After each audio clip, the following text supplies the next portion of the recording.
Hi, my friend. I hope life's been treating you softly. Today, I'm going to tell you a story that shocked all of New York. It's about a mother who was mocked by her own daughter-in-law. As too simple, kicked out of a family dinner, and even seated near the kitchen, no one had a clue that this quiet woman, Helena Ward, was actually the founder and CEO of the world-famous restaurant chain Aveline. From what seemed like a small humiliation, she quietly prepared the turnaround of the century, and when her real name was finally announced under the crystal chandeliers, the whole room went silent, the sound of a single glass falling echoing in the air. But that was only the beginning. Behind that victory hid a forged contract, a web of betrayal, and a mysterious act of sabotage inside the kitchen itself. So stay with me until the end, because every single second of this story will keep you on the edge of your seat. The early April wind in Manhattan was still sharp, slipping down the collar of my coat as I stood outside my son's townhouse. Light spilled through the thin white curtains, warm, golden, yet distant like a world I no longer belonged to. In my hand was a small gift bag, a bottle of Cabernet I'd chosen carefully from an upstate vineyard, the same kind my late husband and I used to share when we had nothing but dreams. I came with a simple purpose: to celebrate my son Julian's birthday. But before I could even knock, my daughter-in-law's voice sliced through the air, cold, precise, and crueler than the wind itself. "Don't let her sit at the table, Julian. Your mother is too simple." 6 words. Sharp as a blade, they cut deeper than I expected. I stood frozen. The laughter, the music, the clinking of glasses all blurred into silence. All I could hear was my heartbeat, steady, heavy, like it wanted to break free from my chest. The door opened. Tessa stood there smiling politely, but her eyes were hard as steel. She stepped halfway out, chin tilted slightly. "Oh, you made it, Mother. That's sweet. Unfortunately, the table's a bit full tonight. Why don't you rest at home? I'll send your portion over later." I met her gaze. Under the porch light, her makeup shimmered flawless, but fake. She thought my silence meant weakness. She was wrong. My silence was the eye of a storm. "I just wanted to wish Julian a happy birthday," I said calmly, no tremor in my voice. "Thank you, Mother," she replied, her smile stiff. "But we already have plans." Behind her, I saw Julian in the hallway, tailored suit, perfect tie avoiding my eyes. He pressed his lips together and adjusted his collar. Not out of hate, but fear. Fear that I'd embarrass him, that I wouldn't fit into the sleek, polished life Tessa had built around him. That quiet fear hurt more than rejection itself. The sounds of laughter and clinking glasses drifted from the dining room. The smell of roasted lamb and expensive perfume filled the air. It felt like standing outside someone else's life. I took a slow breath, nodded once. "All right. You two enjoy your evening." Each step down the stone stairs felt heavier than the last. At the bottom, I turned back. Tessa had already closed the door. Julian still stood there for a moment, hesitation flickering in his eyes, then disappeared behind that heavy wooden door. Too simple. I whispered the words again, letting the bitterness settle on my tongue. They didn't know.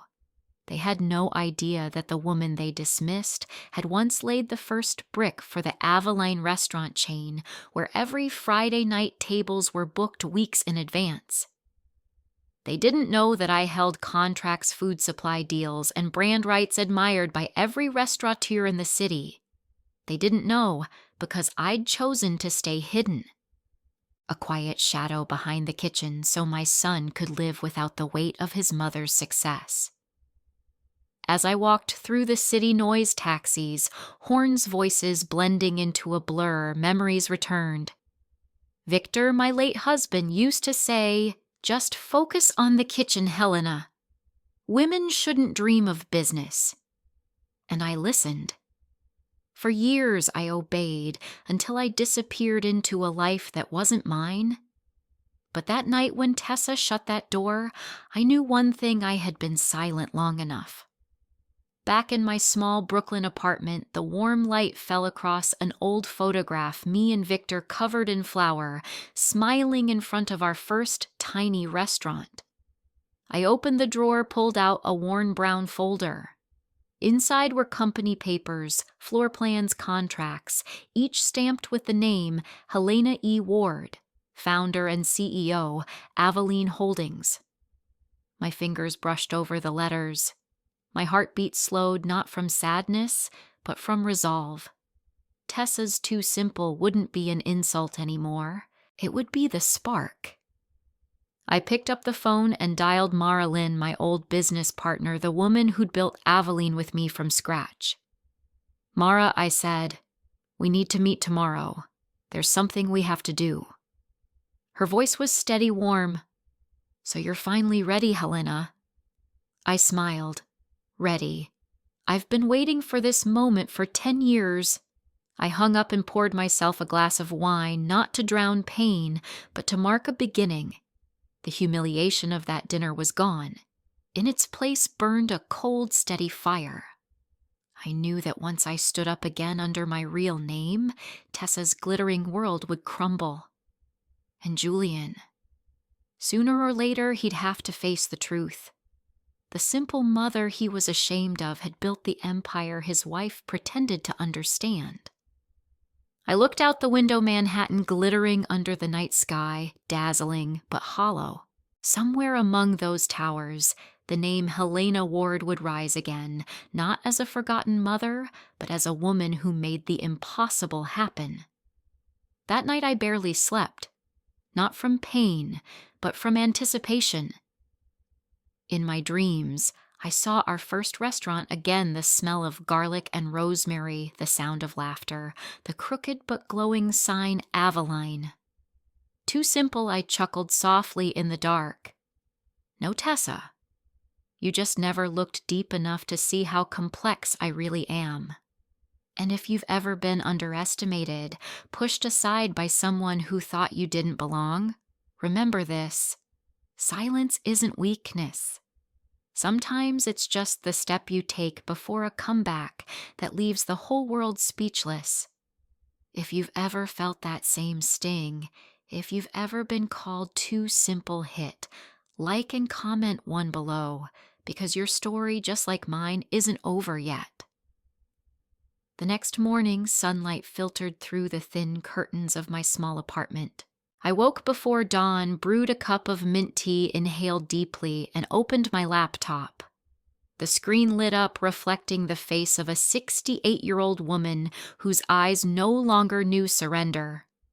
I clicked open an old file labeled Aveline, Foundations 2T10.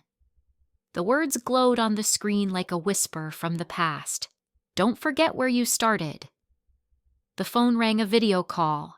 Mara Lynn appeared sharp-eyed and quick as ever. She was the woman who once stood beside me in Aveline's first cramped kitchen back when all we had were debts and dreams. "You look awfully calm," she said, raising a brow. "I lived with a man who thought every emotion in a woman was weakness," I replied, sipping my tea. "Calm doesn't mean I've moved on. It means I'm preparing for battle." Mara smirked. "So what's the plan? Going to leak something to the press about your daughter-in-law?" I shook my head. "No, I don't want revenge. I just want the truth to speak for itself. Tessa thinks I'm invisible. I'll show her how blinding light can be." We got to work. Mara pulled up files, business licenses, investor lists, brand certificates.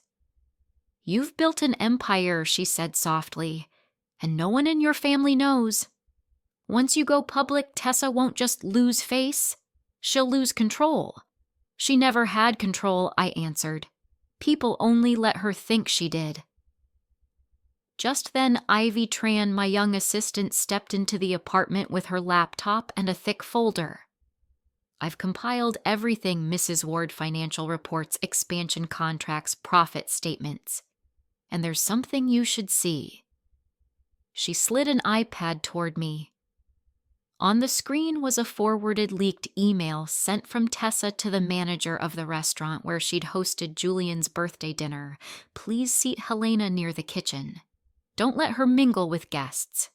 My mother-in-law is a bit simple.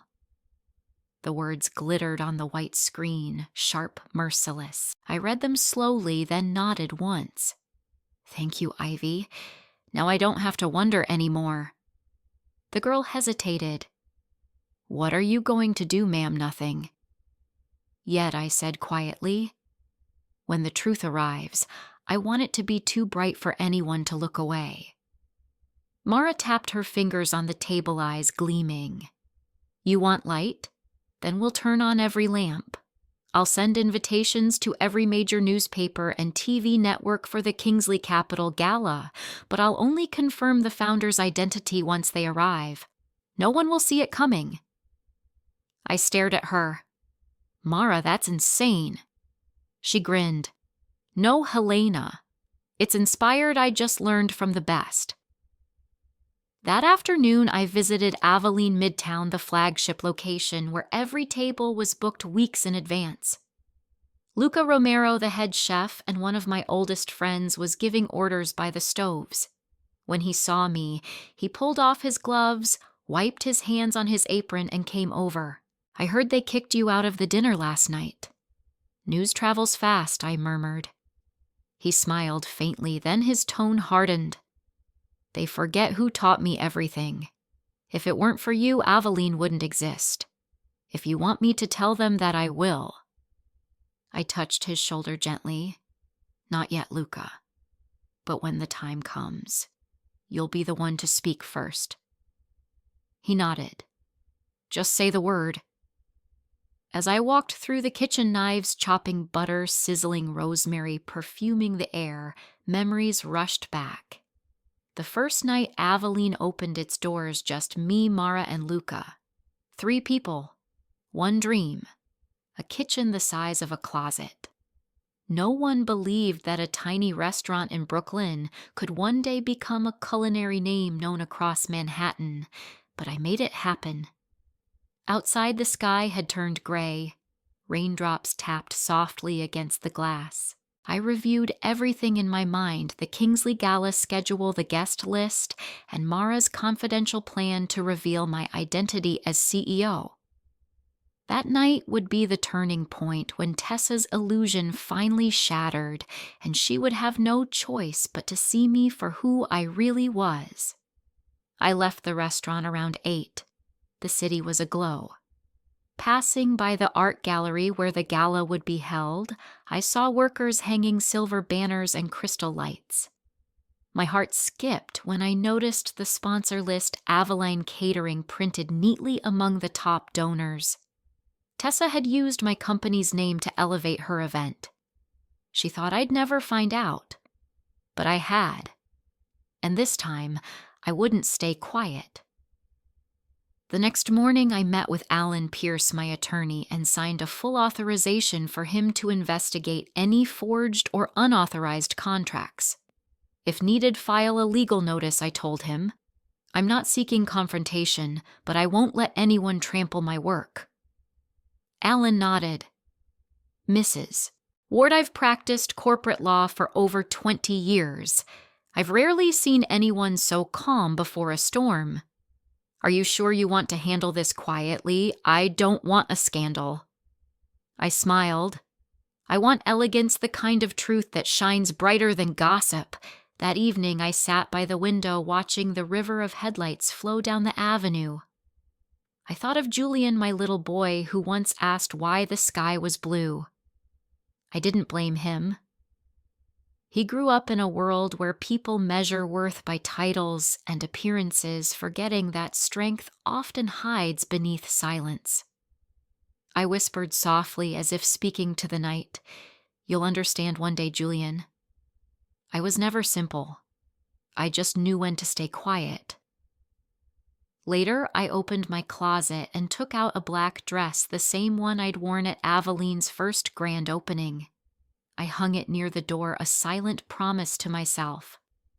Next time I walk into a banquet hall, I won't walk in as the mother they cast aside. I'll walk in as the woman this city will stand up to applaud. Streetlights shimmered across the window pane, and for the first time in years, I caught myself smiling, not for anyone else, but because I had finally found my way back to who I truly was. And if you've listened this far, I want to ask you something. What would you do if someone in your own family looked down on you, if one cruel phrase could strip away your pride? Share your thoughts in the comments below. Do you agree or disagree with my choice to stay silent, only to rise later when the time was right? Tell me honestly, because maybe your story will be the next chapter in this journey. I had promised myself that the next time I walked through their doors, I wouldn't bow my head. That promise began to take shape on a soft, rainy morning in mid-May. Mara called while I was brewing my coffee. "Helena," she said, her voice quick, excited. "It's confirmed. The Kingsley Capital Gala will be held at Aveline Midtown. Tessa is listed as the event coordinator." I paused, feeling my heartbeat echo in my chest. "You're sure?" "As sure as the lights on Broadway," Mara replied. She has no idea management already looped me in. This is our chance. A chance, yes. Not just a party, but a stage for truth to step into the light. I sat down, gazing at the framed Aveline logo on my wall, calm on the surface, fire underneath. For years, I'd believed humility meant peace. I was wrong. When you stay silent too long, people don't just forget you. They start rewriting your story. By noon, Ivy arrived with a thick binder in her arms. "Mrs. Helena," she said, "I've compiled all the branch records, permits, and photo archives of every project under your signature. If you want to go public, all you have to do is sign. Everything's clean, legal, undeniable." I turned each page slowly, numbers, contracts, dates, every line pulsing like a heartbeat of my own. "You've done well, Ivy," I said softly. "But remember, we're not doing this for revenge. We're doing it so they can see." She smiled. "I know. But anyone who's ever been looked down on understands the need to be seen for who they truly are." That afternoon, I met Alan Pierce in his office to finalize the legal documents. He adjusted his glasses, studying me with quiet respect. "I've reviewed everything he said. Mrs. Ward Aveline isn't just a restaurant chain, it's a culinary empire better managed than most corporations I've seen. You mean to tell me your family never knew I smiled? When people only see you as a housewife, words don't matter. Now I won't need to speak, the truth will speak for itself." Alan closed the folder carefully. "Then I'll forward certified copies to the Kingsley board. When they credit Aveline, they'll have no choice but to use your real name." "Thank you, Alan," I said. "It's time." 3 days later, I returned to Aveline Midtown. Luca was supervising the kitchen crew, his apron dusted with flour. "You're right on time," he said with a grin. "I just finalized the gala menu." "Good," I replied. That night they'll taste the first dish I ever cooked in Brooklyn, braised short ribs with red wine and rosemary. I want that scent filling the room when they call my name. He laughed. Then they'll remember it for the rest of their lives. I looked around at the young chefs, the next generation. They greeted me every morning without knowing the woman they called Mrs. Ward was the founder of the very kitchen they worked in. I didn't blame them. I had chosen to stay in the shadows, but not this time. That evening, Mara arrived with a long wooden box. She opened it to reveal a sleek black evening gown, the same designer Aveline had partnered with for its 10th anniversary.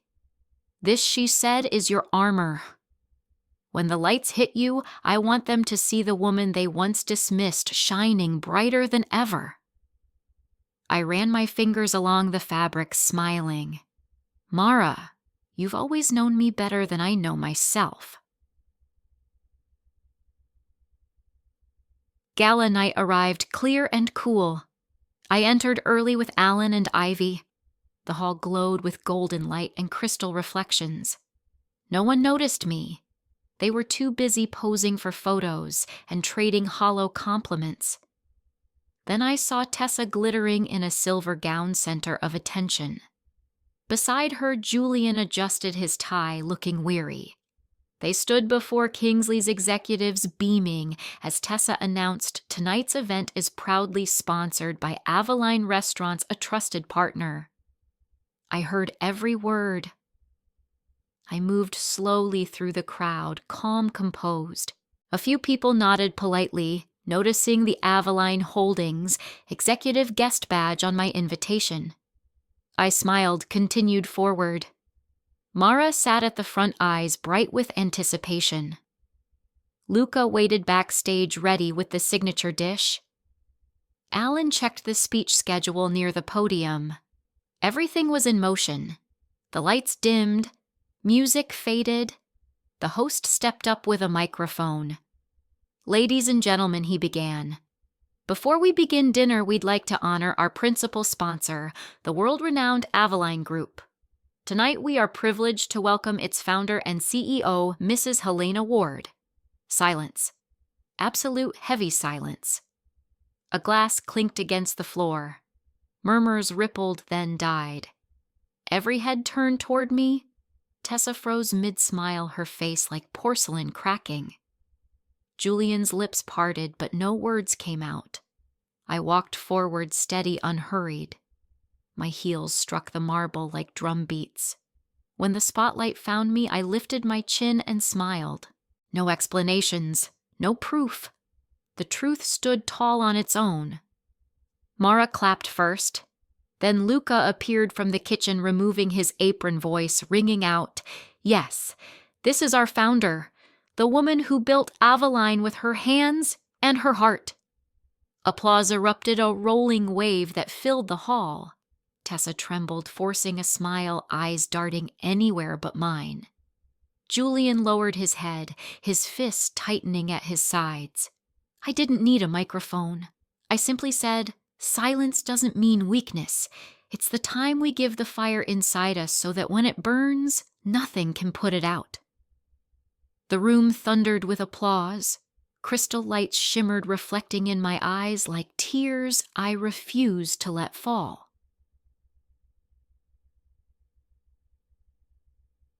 In the days that followed, whispers spread fast. Some admired me, some envied me, none could ignore me. But I didn't care about gossip. I'd reclaimed what was mine, respect. And if you're still listening, I want to ask you something. Do you believe silence can be a weapon stronger than words? Tell me in the comments below, was Helena right to stay quiet until her moment came? And if you want to follow the rest of her journey, don't forget to subscribe, because the story of Aveline when justice rises from the kitchen is far from over. That night, I didn't sleep. The applause from the gala still echoed in my mind like a heartbeat, steady pulsing, blending with the image of Tessa frozen under the chandelier light. I didn't feel triumphant, not proud, not vengeful, just calm, empty but free.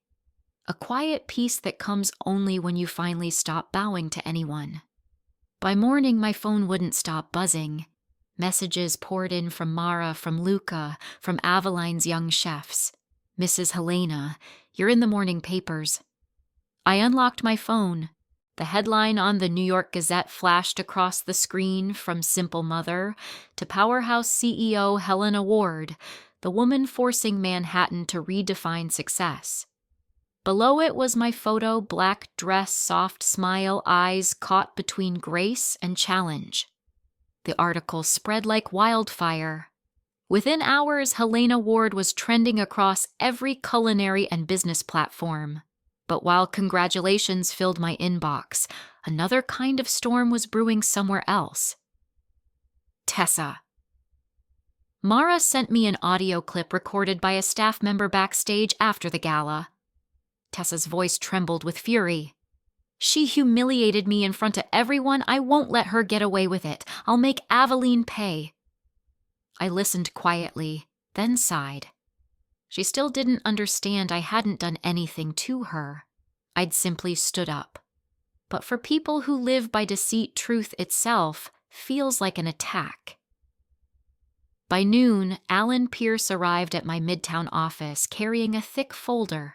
Helena, he said, placing it on my desk. We have a problem. What kind of problem, I asked, though, I already sensed the answer. He flipped open the first page. Kingsley Capital just submitted a new service contract signed under the name Claire Duval External Consultant Aveline Holdings. At the bottom, I saw a forged signature H. Ward. Alan's voice hardened. They used your logo and company name without authorization. This is trademark fraud. If we don't stop it, Aveline could get pulled into a legal mess. I closed my eyes, my hand curling into a fist. It's Tessa. He nodded. She's the only one with motive and access. Mara stood by the door, her jaw tight. Helena, if you don't stop her now, she'll keep feeding off your reputation. You need to hit back hard. I looked out the window, sunlight spilling over Manhattan's glass towers. No, I said quietly. We won't fight dirt with dirt. We'll fight with truth. If she wants to drag me down, I'll show her how bright the light gets the deeper you fall. Alan understood immediately. I'll set up a meeting with Kingsley's board. But Helena, be ready, this won't just be business. It'll be a confrontation. I'm ready, I replied. They'll hear the truth. And Tessa will finally face herself. 2 days later, I walked into Kingsley Capital's marble lobby. The air smelled of polished wood and expensive perfume, still heavy waiting. Alan and Mara flanked me. Ivy followed behind, carrying every original document. In the glass-walled boardroom, Tessa was already seated, her face pale, her smile brittle. Julian sat beside her, eyes, bloodshot hands clasped tight. The chairman, an older man with silver hair, spoke first. Mrs. Ward, thank you for coming. There's a disputed contract signed under your company's name. We'd like clarification. Alan slid the real documents across the table. These are Aveline's verified records, he said, and here he pointed to the forged pages is the counterfeit. The signature isn't authentic. Here's the verified CEO signature for comparison. The room went still. Tessa's head dropped, sweat glistening at her temples. The chairman's tone sharpened. Ms. Duval, is this your signature? Tessa stammered, I thought it would help both sides. I didn't mean Alan cut her off. You impersonated a corporate executive. That's not a misunderstanding, it's fraud. Julian turned toward her, disbelief and hurt in his eyes. Tessa, what did you do? She looked at him, her voice trembling. I just wanted to protect your image. Ours. I met her gaze, calm, unwavering. Tessa, dignity isn't something you borrow from others, I said softly. It's something you build with integrity. No one spoke after that. The only sound was the chairman's pen scratching across the document, canceling the contract, officially voiding it. Tessa's head sank. Julian couldn't look at me. When it was over, I rose and said I didn't come here to ruin anyone. I came to protect the hundreds of people who work for Aveline, the same people you once called too simple. I hope you remember this when you look down on others. You're the one who falls first. I turned and left. The glass door closed behind me, my reflection caught for a second, not proud, not bitter, just steady. In the hallway, Mara gripped my hand. You won, Helena. I shook my head. No one won. I just reclaimed what was already mine. That night, I stood by my open window. The city air rushed in messy Lao alive. I brewed a cup of tea watching the trail of lights weave through Manhattan's veins. Some battles don't need shouting. Sometimes calmness itself makes others kneel. My phone buzzed on the table. Helena Ward Gala video hits 2 million views in 24 hours. The comments scrolled endlessly. So powerful. What an incredible woman. Tessa got what she deserved. A reminder never to underestimate anyone. I smiled faintly. There was nothing left to say. The story had already spoken for me. If you've listened this far, tell me, what do you think about how I handled Tessa with reason instead of revenge? Leave a comment below. I read every one. And if you believe that justice doesn't have to be loud to be powerful, hit subscribe and walk with me through the next chapter, because there are still so many stories worth learning how to rise from. In silence. The night wind slipped through my window and sent a chill across my skin, but for the first time in years my heart felt warm. Maybe because I no longer felt like a shadow in my own life. My story had reached millions not through scandal, but through truth. Yet deep down I knew Tessa wouldn't stop. A woman like her, too proud to admit wrong, too afraid to learn humility, would always look for a way to strike back. And she did. 3 days later, Ivy rushed into my office, her face tight with worry. Mrs. Helena. She said someone just sent an anonymous email to all Avalane suppliers claiming the company's under investigation for tax fraud. My stomach tightened. Who sent it? No clue, Ivy said. They used a fake domain, but the tone? It sounds exactly like Tessa. Mara slammed her hand on the desk. That woman never learns? After everything that happened at Kingsley, she still dares to pull this stunt. I inhaled slowly. We won't act on emotion. That's what she wants to make us panic and look guilty. Alan entered just then, having overheard. I've seen the email. No solid proof yet, but I've hired a cybersecurity team to trace it. Helena, you should prepare for the worst. I smiled faintly. Alan, I've lived through worse. This won't be the storm that breaks me. That evening I went to Avalene Midtown. The kitchen buzzed as always, but the air was heavier, whispers here and there. They say the company's under audit. Maybe it's because of that gala. I stepped into the center of the kitchen, calm, steady. There's no investigation, I said loud enough for everyone to hear. And even if there were, we'd welcome it, because Avalane has never had anything to hide. Silence fell. Then the clatter of knives resumed. Luca looked at me, pride gleaming in his eyes. We trust you, Helena. No one here believes that nonsense. My throat tightened. Real strength, I realized, wasn't power or fame. It was knowing people still stood beside you when the ground shook. The next morning, Alan called. We traced the source. The anonymous emails came from Kingsley Capital's internal server. I said nothing. I didn't have to. Only one person there would be reckless enough. Alan hesitated. We can press charges, but how do you want to handle this sunlight glinted off the high-rise windows outside? I stirred my coffee slowly. No lawsuits. I want her to expose herself. Mara groaned. Helena, you're too soft. Someone like Tessa needs a real hit to wake up. I shook my head. No, I don't want to destroy her. I just want her to understand you can't tear down someone who stands on integrity.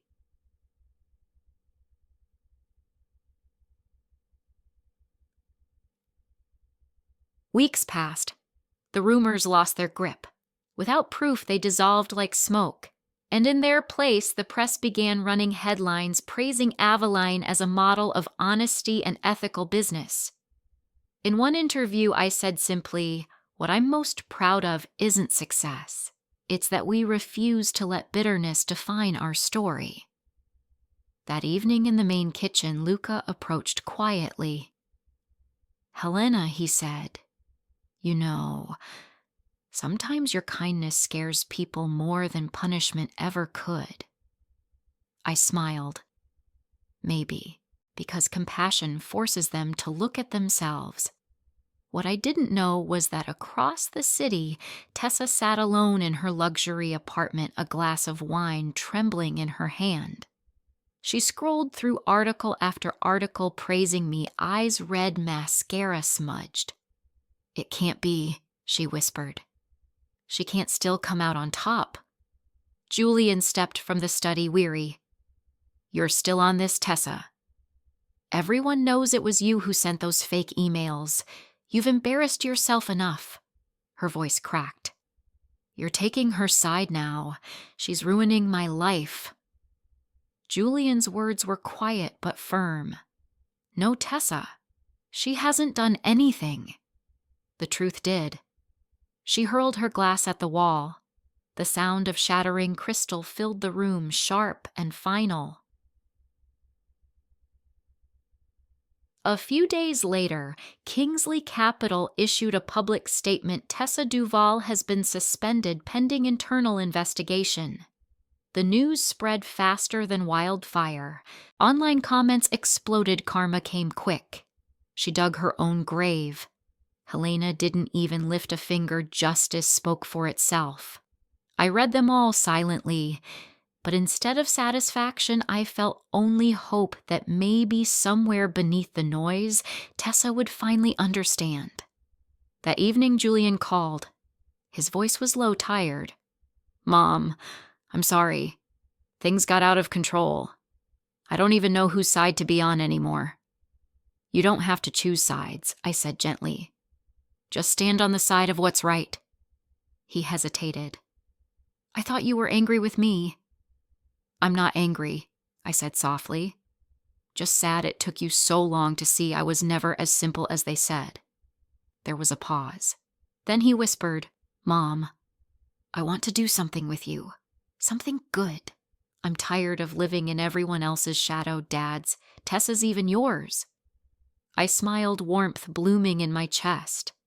"Good. Because Aveline's about to start something new, a training fund for young chefs from low-income neighborhoods. You could help lead it." He hesitated again.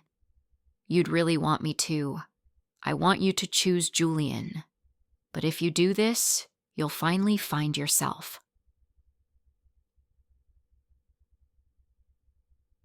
A month later, Kitchen Foundations was born, a free culinary training program for youth who dreamed of cooking their way to a better life. At the opening ceremony, I looked at rows of bright, hopeful faces, the gleam of brand new knives under the lights. Julian stood beside me, proud but humble. In that moment, I knew every humiliation, betrayal, and heartbreak had been worth it. As applause filled the room, I looked around at the people who had never stopped believing in me: Mara, Luca, Ivy, Allen, all smiling, their hands red from clapping. Not for glory, but for the journey of a woman once dismissed as too simple, now standing firm among those learning to begin again. And to you listening now, let me ask one small question. Do you believe in justice? Not the kind handed down in courtrooms, but the quiet justice of the human heart, the one that ensures we always reap what we sow. If you do, drop A or share a few words below, because maybe hidden in your story, I'll find the next chapter we're meant to write together. That night after the opening of Kitchen Foundations, I stayed behind alone in the small classroom. The smell of fresh paint still lingered on the walls, blending with the mint aroma from the tea in my hands. Laughter from the new students echoed faintly through the hall. I closed my eyes and let it all sink in. Life had found its rhythm again. Quiet, honest, peaceful. Mara came in, dropping a stack of papers on the desk. "Congratulations," she said, smiling. "The first program is a hit. Over 30 signups on day 1. I smiled back. "It's everyone's success, not just mine." She sat down, her tone softening. "You know what they say, when you rise, someone always resents it. Tessa hasn't disappeared." I looked at her calmly. "What's she done now?" Mara showed me her phone, a short video clip. Tessa sat on a news talk show, perfectly styled, trying to look composed. "I used to work with Helena Ward," she said. "She's strong, maybe too strong. People think she's flawless, but let's just say, not everything about her story is as pure as it seems." I watched the clip to the end, then placed the phone down. "She hasn't learned a thing," I said quietly. Still using blame as her weapon. Mara frowned. "Do you want me to call Alan?" "No," I said, pouring more tea. "The more we react, the louder she gets. Let actions speak louder than words." Outwardly, I sounded calm. Inside, there was only sadness, not fear, just disappointment. Tessa was like someone cutting her own hand just to prove she could make others bleed.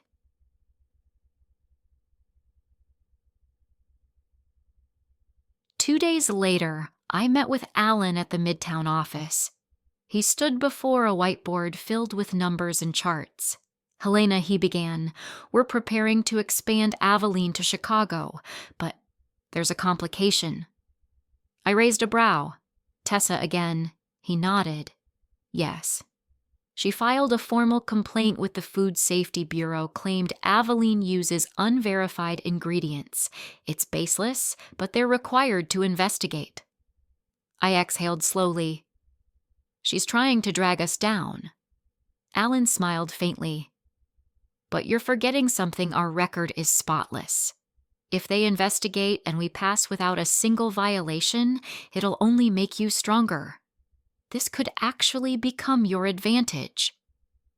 I couldn't help but smile. "Alan, you always see the light in the storm." Atri.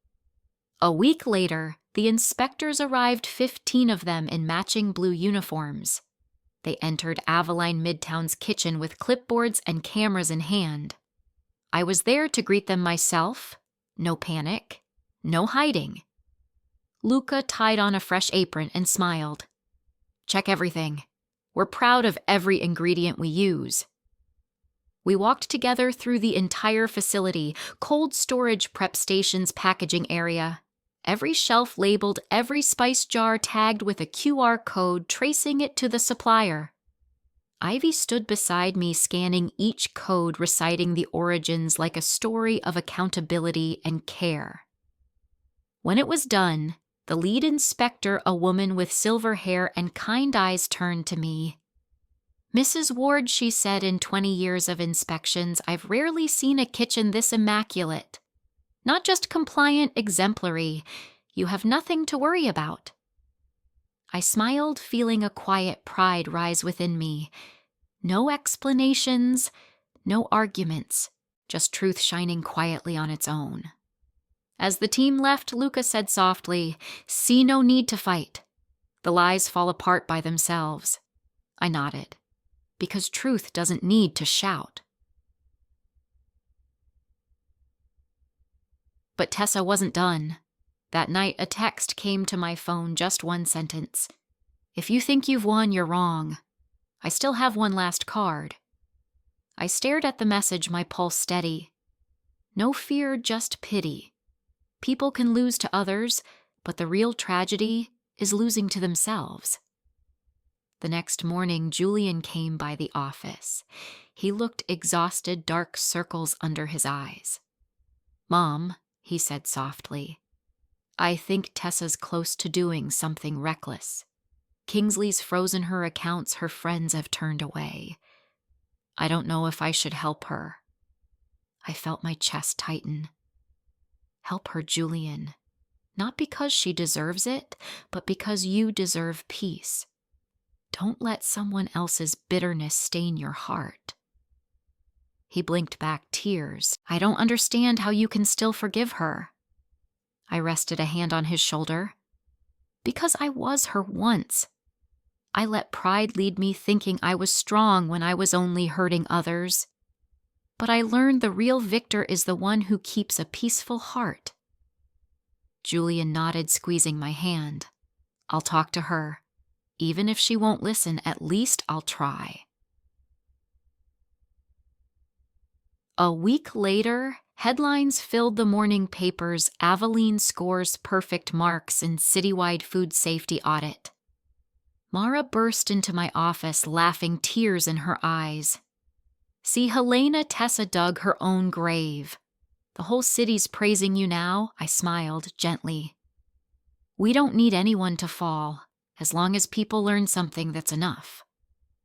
That evening, as I was packing up, my phone rang. Julian's voice came through thick with emotion. Mom. Tessa left New York. She said she needs to start over somewhere else. I think she really means it this time. I was quiet for a moment. Good. Everyone deserves a chance to begin again. I stepped out onto the balcony.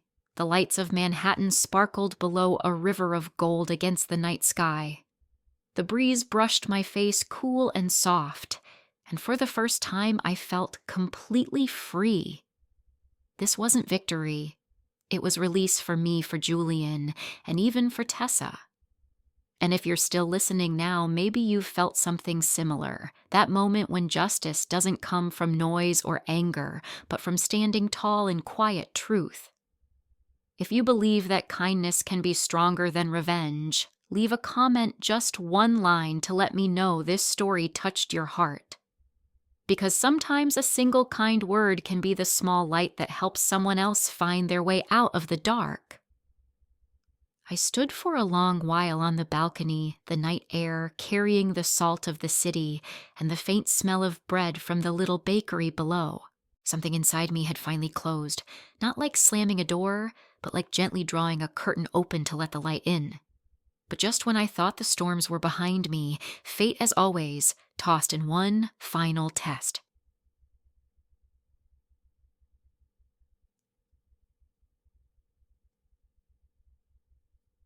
Three days later, when I arrived at the office, Mara rushed toward me, panic written all over her face. Helena, you need to see this. She turned on the big screen in the conference room. A video was playing an interview with a young investor claiming that Aveline had been sold to a foreign conglomerate. The news exploded across the internet like wildfire. Social media lit up with accusations she sold out. The founder betrayed her own brand. Aveline's heart is gone. I watched in silence, listening to my own heartbeat slow. Where did this come from? I asked quietly. Alan, sitting at the other end of the table, answered grimly. There's no legitimate record, but someone sent a fake sale contract to the financial press. And Helena, that contract carries your signature. The room fell silent. I walked up to the screen, studying the digital signature. It was mine, every curve, every flourish, copied perfectly. Mara's voice shook. Don't tell me. It's Tessa again. I shook my head. No, she's gone. But someone else. Someone who knows me too well. Alan typed rapidly on his laptop. After a few tense minutes, he frowned. Helena, someone accessed the company's internal contract archive from inside our system. Not an outside hacker. Someone with clearance. I turned slowly. Who? He hesitated. Julian. The air went still. Mara gasped. No, that can't be even. I didn't want to believe it. My own son, the boy who had promised to rebuild with me, who'd stood beside me at the kitchen foundation's opening, Alan handed me a printout. The login came from his account. Someone could have stolen his credentials, but only he knew the original password. The floor seemed to tilt beneath me, but I stayed composed. No assumptions, I said. Not until I talked to him myself.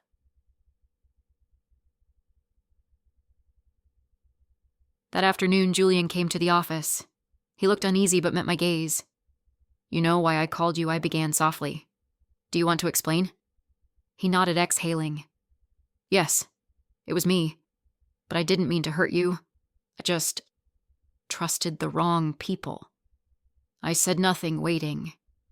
He pulled out his phone, showing me a string of emails. On the screen was the name Cormac Ventures, an international investment firm. "They reached out last week," he said.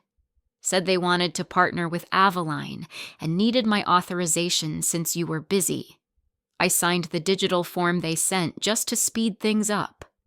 I didn't know they'd use it to fake a sale." I felt my chest tighten, not from anger, but heartbreak. "Julian," I said quietly, "in business, a single signature can destroy everything someone built in a lifetime." "I know," he whispered, his voice breaking. "I'm sorry, Mom. I just wanted to help." I looked at him and saw a reflection of my younger self, too. Trusting, too eager to prove worth, and too blind to the traps set by others. Alan entered holding a new report. "Helena," he said grimly, "Cormac Ventures isn't real. It's a shell company, and behind it is a consulting firm owned by Tessa." Mara's jaw dropped. She came back. I straightened my shoulders. "If she wants another war, we'll fight not with hatred, but with the law." The next morning, we convened an emergency meeting at Avaline headquarters. Every department, legal, communications, investors filled the room. I sat at the center, calm amid the storm. Alan spoke first. "We'll file a fraud report with the Securities Commission. I've already prepared documents proving our originals were never altered. The timestamps confirm authenticity." Mara added, "I'll contact the media directly. If they want a scandal, we'll give them one, the kind that exposes the truth." I nodded. "Good. But remember, no insults, no shouting. We win with facts, not fury." Julian sat silently at the far end of the table, his hands clenched tight. I could see the guilt in his eyes. After the meeting, I approached him. "Don't drown in guilt," I said softly. "Fix it with action." He looked up, eyes wet. "I'll do everything to make it right." "Then start," I said, "by not running from it." A week later, the official statement arrived. The alleged sale contract was fabricated. Avaline Holdings has no affiliation with any foreign entity. News outlets corrected their reports. Public opinion flipped overnight. I was in my office when my phone rang, an unknown number. I answered. A low voice came through. "Helena Ward." "You win again." It was Tessa. "I didn't win," I said calmly. "I just didn't let deceit win." A bitter laugh. "You know what's funny," she said. "Julian saved you. I wanted to use him, but he turned on me, sent every piece of evidence to the press. He's just like you, too stubborn for his own good." There was a long pause, then a sigh. "Maybe I've been fighting the wrong battle," she murmured. "I thought I could destroy you, but I was only stabbing at my own shadow." The line went dead. I stood by the window watching the city glow, the veins of Manhattan alive with light. I felt no triumph, no anger, just peace. Because this time, I hadn't only protected my company, I had protected my son. Moments later, Julian came in holding a new proposal. "Mom," he said, smiling, "I want to expand Kitchen Foundations, New Jersey, maybe Boston. We could train hundreds of new chefs every year." I smiled back. "Now you understand, don't you? When you live right, you don't need to prove yourself. The results will speak for you." He nodded, eyes bright. I laid a hand on the stack of papers. "Let's do it. But remember, Julian, always cook with your heart, not your ego." He laughed. "Just like you." I shook my head. "No, just like you now." Outside, the sun dipped low, draping the glass towers in golden honey light, and I knew every storm had passed. A new chapter had begun. If you've stayed with me to this point, I want to ask you something. Have you ever forgiven someone who hurt you deeply? If you have, share your thought below, because maybe, just maybe, your act of forgiveness today could be the thing that saves someone tomorrow.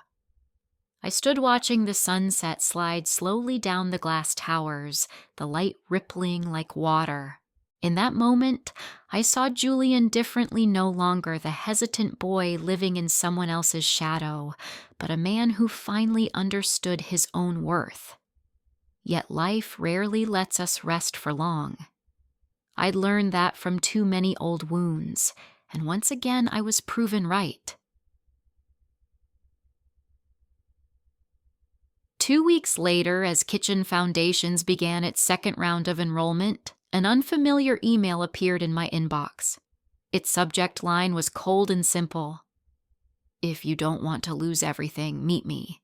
No name, no address. Just a single attached photo of Julian and me standing outside the training center. An ordinary picture sent with a very clear purpose: intimidation. Mara immediately ran a trace, but the sender's data was encrypted. Alan suggested calling the police. I shook my head. No. If they want a meeting, I'll go. The people who threaten are always the ones most afraid when you face them. The next morning, I chose the meeting spot, a small cafe near the Hudson, quiet and out of the way. When I arrived, the sender was already there. Not Tessa. Not a journalist. It was Evelyn Ross, Aveline's former deputy finance director, a woman I had once trusted completely. I looked at her calmly. So it's you. Evelyn smirked. Still calm as ever. I guess nothing rattles you anymore, huh? I only tremble in front of cowardice, I said evenly. You haven't shown me any yet. She placed a small USB drive on the table. In here are Aveline's financial records from 3 years ago. If I send them to the press, they'll discover that their flawless founder once used a fake name to secure her first business loan. I met her eyes. You know perfectly well that wasn't a crime. I signed as E. Ward because no bank back then would give a middle-aged woman a loan on her own. I didn't cheat. I survived. Maybe she said with a shrug. But the public doesn't care about nuance. One headline, Aveline's CEO hid her shady financial past, and your empire burns. I exhaled slowly. What do you want $700,000? She said flatly. Wire it by tomorrow and I disappear. Don't, and this drive goes straight to the New York Financial Chronicle. I didn't reply. I stood, left cash for the coffee, and walked out. Evelyn's voice followed me, sharp and bitter. Don't act like you're better than everyone, Helena. Everyone has a price. You just haven't admitted yours yet. I paused at the door, turned back, and said quietly, You're wrong. Not everyone has a price. Some of us only have principles.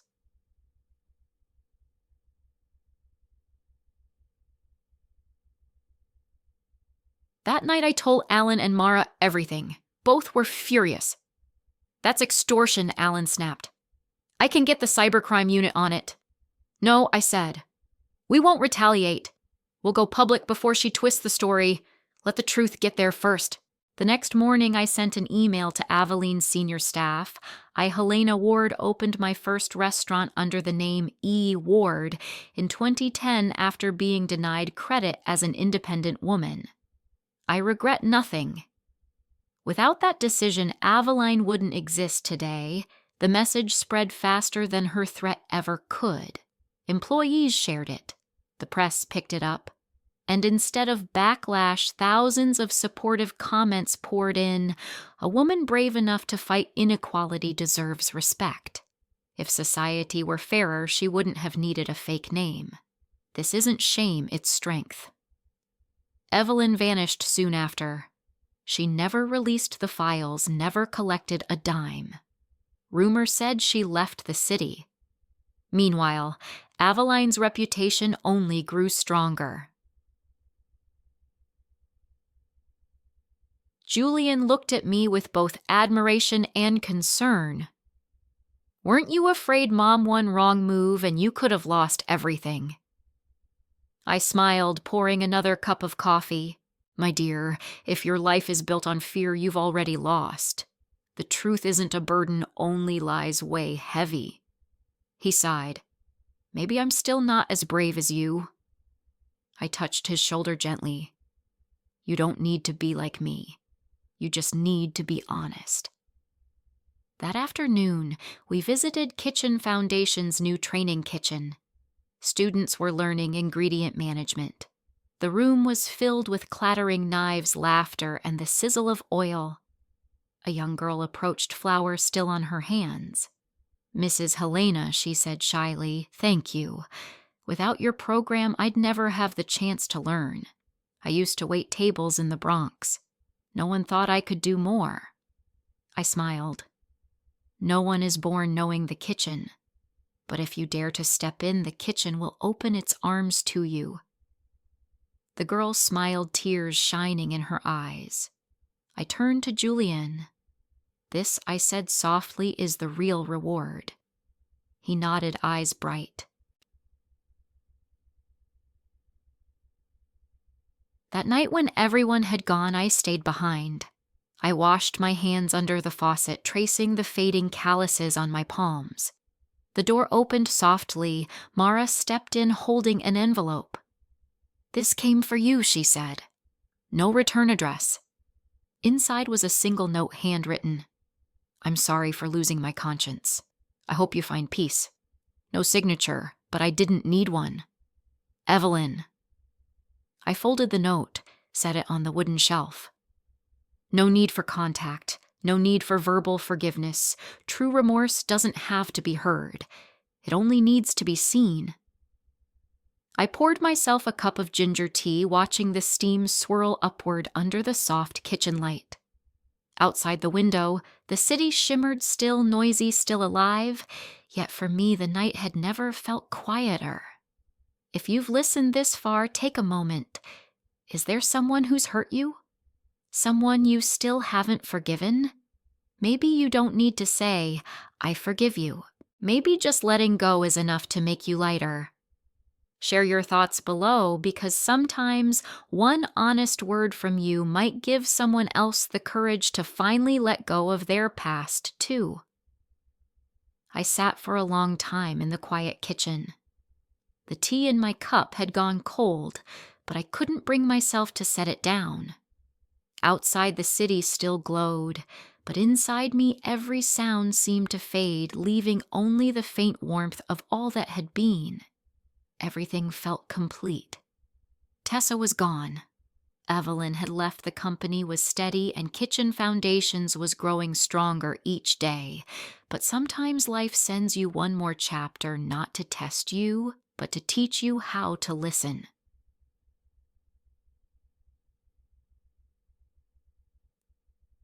The next morning, a handwritten letter arrived at the Aveline office. No sender, just to Mrs. Helena Ward. I opened it. The shaky handwriting, the faintly smudged ink, it was from Tessa. I know I no longer have the right to speak. I've left New York and moved to Portland. Here I work as a waitress in a small cafe where no one knows who I am. Every morning I wipe tables, learn to cook soup, and realize you were right. We don't need to defeat anyone. We only need to conquer ourselves. Thank you, even though you never sought to hurt me. Tessa. I read it twice, then smiled softly. Not out of pride, but out of peace. Some wounds take a lifetime to close, but sometimes a single honest apology is enough to make them stop bleeding. Around noon, Julian stopped by the center holding new funding plans for Kitchen Foundations. Excitement sparkled in his eyes. Mom, a major investor, wants to meet you, Isabella Tran, owner of the Lumiere Restaurant Group. She admires Aveline and wants to start an international culinary exchange for Asian American students. The name made me pause. I'd heard of Isabella, a Vietnamese-born entrepreneur known for her grace and quiet strength. I nodded. Set it up for this afternoon. At exactly 3, Isabella arrived. She was in her early 40s, elegant poised, her presence radiating quiet confidence. "I've followed your story since the gala last year," she said warmly. "You've been an inspiration to so many women in business, including me." I smiled. "We've all weathered storms, Miss Tran. The difference is whether we still choose to carry an umbrella." She laughed softly. "That's exactly why I wanted to meet. I'd like to propose a partnership between Aveline and Lumiere. We'll send your trainees to Europe for 3 months and host young chefs from abroad here in the U.S. The project's called The Bridge, A Journey of Taste." I looked at the proposal, every page precise, every detail thoughtful. It wasn't just a business plan. It was a bridge connecting people who had once been overlooked. "Do you know why I'm saying yes right away?" I asked. She smiled knowingly. "Because you see yourself in me," I nodded. "And because I see the future in women who dare to cross boundaries."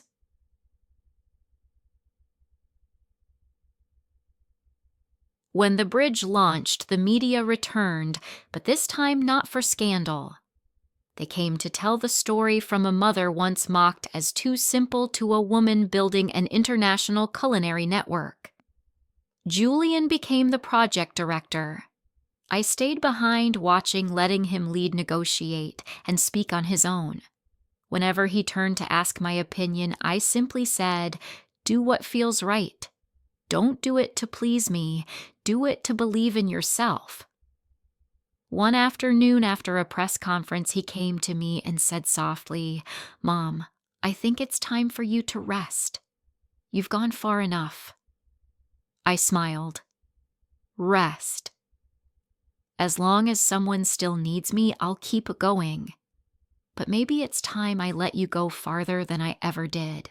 Julian chuckled, the same gentle smile he had as a boy. "Mom, I finally understand why people call you a symbol of resilience. It's not because you never fell, it's because every time you did, you stood up with brighter eyes." I squeezed his hand. "Thank you, son, for finally seeing who I really am." That night, when I returned to my Brooklyn apartment, my phone rang. It was an Oregon number. Mrs. Ward, a kind voice, said I'm the owner of the cafe where Tessa works. She asked me to call and tell you she's doing well, and she thanks you again. She said that without you, she would have kept chasing the wrong kind of victory. I smiled. "Please tell her I wish her peace." That was the last time I ever heard her name, and somehow that was enough.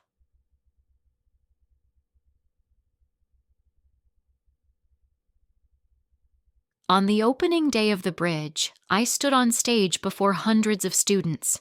Behind me, the screen glowed with images of Aveline kitchen foundations and the people who had shaped this journey, Mara, Alan, Luca, Julian, and the first generation of dreamers. I spoke slowly. "Someone once told me that women like me belong in the kitchen. And today I'm still in the kitchen, only now it's the kitchen of 1,000 dreams." The audience rose in applause. Julian's eyes shone with pride. Isabella leaned in and whispered, smiling, "You still speak like every sentence could light a fire." I replied, "No, I only share what the fire has taught me to shine. For others, you must first dare to burn."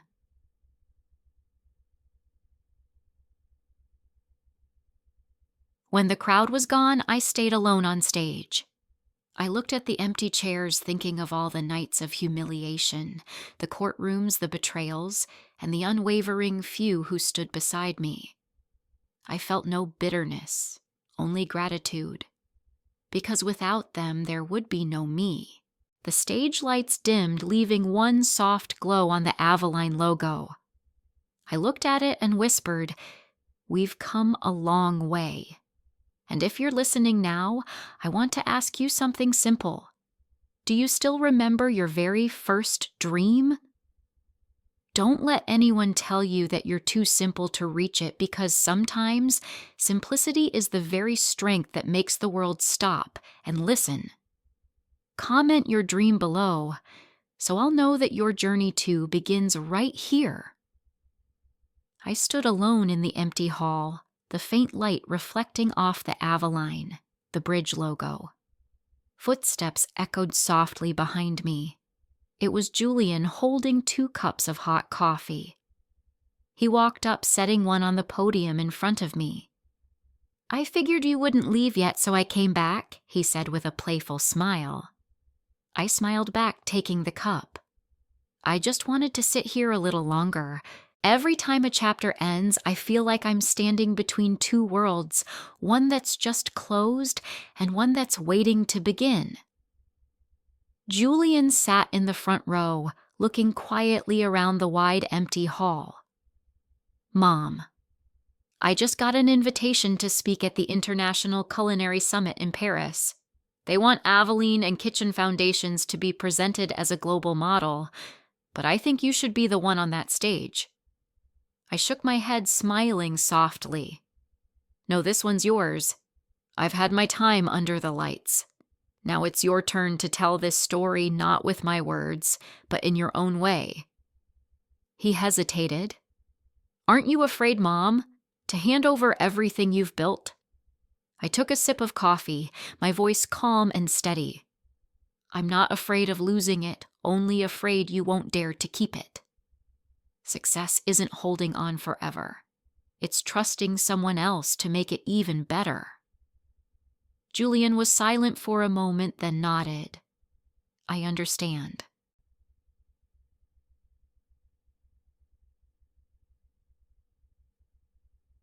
Three months later, we flew to Paris. Spring sunlight spilled over cobblestone streets, the scent of croissants drifting through every corner. The International Culinary Summit was held at the Palais de Congrès, a gathering of the world's greatest chefs, founders, and investors. When the name Aveline was announced, applause thundered through the hall. Julian walked onto the stage, calm, and composed, his voice clear and warm. Our story didn't begin with investors or strategies. It began with a woman standing in a small kitchen, believing that food could heal what life had broken. And today, as Aveline connects cultures across continents, I just want to say this: sometimes justice doesn't come from a courtroom. Sometimes it's found in a shared meal offered with compassion. I sat in the audience, tears welling in my eyes, not from pride, but because I saw in him a reflection of the man who once loved me deeply, his father Henry. Henry once told me, "If you live rightly someday, our son will finish what you couldn't." Today, that promise had come true. That evening at the gala dinner, the crystal chandeliers shimmered above a sea of laughter and soft music. Isabella was there too. She came over and hugged me tightly. Helena Julian's speech moved everyone she said. "They saw your spirit in him." I smiled. "That's good. Every bridge needs 2 sides, one to begin and one to carry it forward." We clinked glasses. And in that chorus of music and voices, I realized something quiet but certain. For the first time, I could step away from the light without regret.